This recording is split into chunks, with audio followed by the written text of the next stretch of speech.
E aí, galerinha, espero que vocês estejam bem. Estou muito feliz de estar aqui novamente com vocês para mais um vídeo no nosso canal aqui da igreja. Espero que vocês estejam gostando desse tema, desse mês, a respeito de estudarmos um pouco mais sobre os livros da Bíblia. Então, vamos lá para mais um livro, hein? E antes de nós, então, iniciarmos o estudo do livro dessa semana, que é o Evangelho de Lucas, vamos relembrar aquilo que nós já aprendemos. Nós estudamos, então, o Evangelho de Mateus, certo? Que foi escrito pelo discípulo Mateus, foi escrito para os judeus daquela época, com o propósito de confirmar que Jesus, ele era um Messias, não é? Então, nós vimos muitas profecias sendo cumpridas através da vida de Jesus, no nascimento de Jesus, quando nós lemos ali os escritos de Mateus, certo? Na semana passada, a tia Mel ensinou para nós a respeito do Evangelho de Marcos, que foi escrito por João Marcos. Era um primo de Barnabé, certo? E ele acompanhou Paulo em muitas viagens missionárias. E o Evangelho de Marcos foi escrito para os gentios, para aqueles que não eram judeus, não conheciam essas profecias, do Antigo Testamento. E ele tinha o objetivo de mostrar Jesus mesmo em ação, os milagres, o sobrenatural, trazer a salvação para esses gentios romanos que não tinham a descendência judia, certo? Então agora nós vamos entrar para mais um livro, nós vamos estudar a respeito do Evangelho de Lucas. Então pega a sua Bíblia, hein? Então, como eu disse, nós vamos estudar hoje a respeito do Evangelho de Lucas. É o terceiro evangelho ali no Novo Testamento. Tem Mateus, Marcos e agora Lucas. E quem foi que escreveu esse evangelho? Foi um médico chamado Lucas. Ele acompanhou também Paulo em muitas de suas viagens missionárias.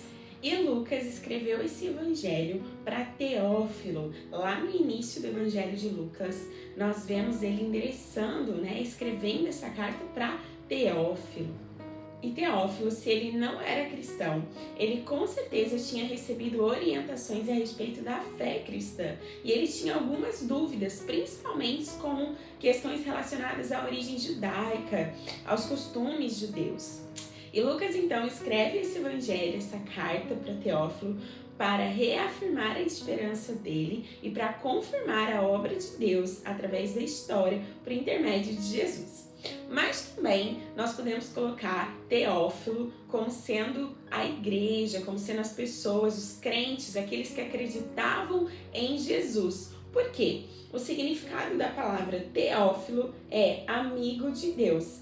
Então, nós também podemos entender que era algo figurativo que Lucas estava usando, que na verdade ele não estava escrevendo para uma única pessoa, mas para os cristãos ali daquela época, para reafirmar a esperança deles.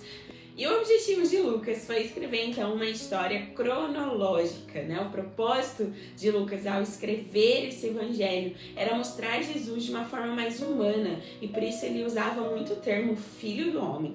Foi o único evangelho que diz que Jesus ele suou sangue no momento que ele estava lá no Getsemane antes de ser crucificado, de ser preso. Então Lucas trouxe, tinha esse propósito de mostrar Jesus também de uma forma mais humana. E também Lucas tinha o propósito de mostrar que Jesus ele veio salvar a todos, sem qualquer exceção, seja pela sua classe econômica, o quanto de dinheiro a pessoa tinha, a sua posição, os cargos, o trabalho. Ele veio mostrar que Jesus veio salvar a todos, indiferentemente de qualquer uma dessas coisas. Lucas ele mostrou que todos podiam encontrar salvação em Jesus, que Jesus não fazia acepção de pessoas, ele não escolhia quem ele queria salvar, Jesus ele veio para salvar a todos e Lucas mostrou isso no evangelho dele. Essas pessoas eram vistas como se elas não fossem dignas de se aproximar de Deus. Por isso que Lucas ele enfatiza que Jesus ele veio salvar a todos, sem qualquer acepção de pessoas. Então, quando nós vemos todas essas características do Evangelho de Lucas, nós percebemos que assim como Jesus, ele veio por amar a todas as pessoas, nós também devemos fazer isso. Lá em Lucas, no capítulo 7, nós vemos Jesus interagindo com vários tipos de pessoas. Primeiro, nós vemos Jesus interagindo com um centurião. Era um homem que era romano, ou seja, ele não era um judeu que conhecia as tradições a respeito de Deus, que conhecia o Antigo Testamento. Ele era um romano, né? Ele era um gentil. Nós vemos depois Jesus interagindo com uma viúva que tinha perdido seu filho. E aí depois nós vemos Jesus também com uma pecadora que entrou na casa, né, de um religioso daquela época, uma mulher pecadora aos pés de Jesus. Então nós vemos nesse capítulo 7 Jesus se relacionando com vários tipos de pessoas. Viúvos, gentios, uma pecadora, uma mulher, pessoas que naquela época eram desprezadas. E aí nós precisamos aprender que se Jesus, ele veio por amor a todos, porque a Bíblia diz que Deus amou o mundo de tal maneira que enviou Jesus para nos salvar, ou seja, ele amou o mundo. Ele não faz acepção de pessoas, ele não escolhe quem ele quer amar. Nós também somos chamados a fazer isso como discípulos de Jesus. Se nós cremos em Jesus como nosso Salvador, como nosso Senhor, como dono da nossa vida, nós precisamos amar assim como ele amou, sem fazer acepção de pessoas, sem ficar escolhendo quem eu quero amar ou não. Eu preciso amar a todos, eu preciso servir a todos, porque Jesus fez exatamente isso. E ele veio como homem para viver nessa terra, para morrer sim a nossa morte, mas para que também através da vida dele nós pudéssemos ver que é possível vivermos uma vida que honre a Deus quando o Espírito Santo está em nós. E se você crê em Jesus, o Espírito Santo habita em você. Por isso você é capaz sim de amar a todas as pessoas, sem escolher a quem, mas amar como Jesus nos ensina que nós temos que fazer. E é isso, galerinha. Espero que vocês tenham gostado, aprendido aí mais um pouquinho sobre um dos evangelhos e que a gente possa colocar em prática. Jesus, ele é sim o Messias, ele cumpriu com todas as profecias.